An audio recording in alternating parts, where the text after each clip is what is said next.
The sun blazed mercilessly over the arid hills of Israel. The land was in turmoil. For years, a terrible drought parched the soil and dwindled the water supply, and it felt as if Yahweh, Israel's God, had turned his face away. King Ahab, with his queen Jezebel, had led the nation astray, worshipping the false god Baal and dragging countless Israelites into idolatry. But in the midst of this spiritual desert, one man dared to stand tall: Elijah, the prophet of Yahweh. Elijah's name means, "My God is Yahweh," and his very presence was a lightning rod for opposition. Jezebel had sworn to silence Yahweh's prophets. Yet Elijah, bold and unafraid, came to King Ahab with a daring challenge. "Summon all Israel to me on Mount Carmel," Elijah declared. "Gather the 450 prophets of Baal and the 400 prophets of Asherah who dine at Jezebel's table." A confrontation was on its way, one that would determine the true God. On the appointed day, Mount Carmel was alive with curiosity and tension. Thousands of Israelites gathered, eager to see what would unfold.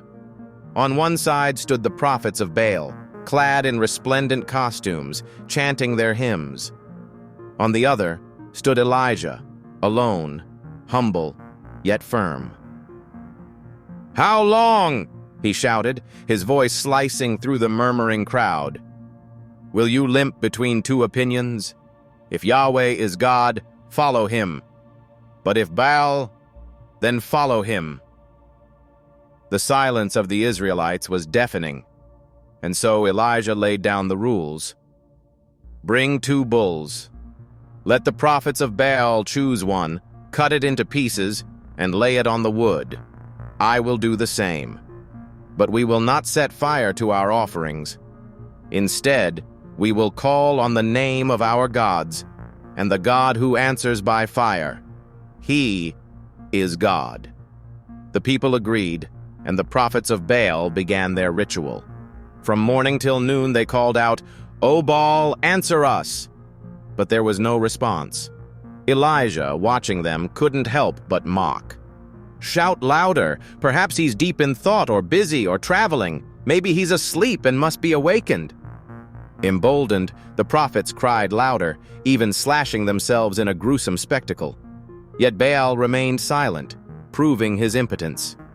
Then came Elijah's turn. He began by repairing Yahweh's altar, which had fallen into disrepair due to neglect. Using 12 stones, representing the 12 tribes of Israel, he reconstructed it. Then he placed the bull on the altar and did something astonishing.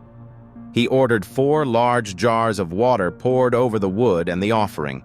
Not once, not twice, but 3 times. Water drenched the altar, filling a trench Elijah had dug around it. Flames seemed impossible in such conditions, but Elijah knew Yahweh's power. Stepping back, he lifted his voice in prayer. "Yahweh, God of Abraham, Isaac, and Israel, let it be known this day that you are God in Israel, that I am your servant, and that I have done all these things at your word.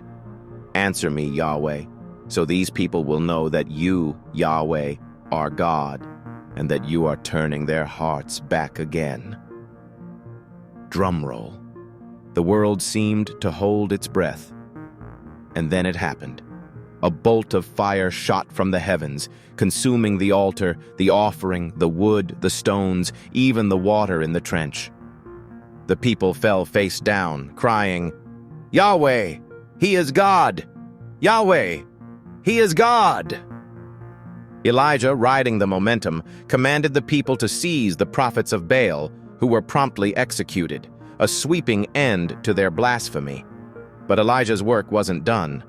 He climbed to the summit of Mount Carmel and prayed for rain. 7 times he sent his servant to look toward the sea, and on the 7th glimpse, a small cloud appeared. Soon the sky grew black, the wind roared, and rain, abundant, life-giving rain, poured over the land, breaking the drought. Through Elijah, Yahweh demonstrated his unmatched power. And even in the darkest of times, in moments of seeming despair, God proved that He is a consuming fire, faithful to His promises. What will it take for you to choose whom you will serve?